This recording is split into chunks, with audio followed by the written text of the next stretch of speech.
పగిలే రాళ్ళని పునాది చేసి ఎదగాలని, తరిమే వాళ్ళని హితులుగా తలచి ముందుకెళ్ళాలని,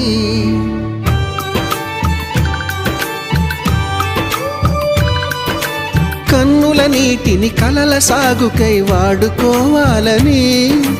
కాల్చే నిప్పుని ప్రమిదగా మలచి కాంతి పంచాలని, గుండెతో ధైర్యం చెప్పెను, చూపుతో మార్గం చెప్పెను, అడుగుతో గమ్యం చెప్పెను, నేనున్నానని నీకేం కాదని, నిన్నటి రాతని మార్చేస్తానని.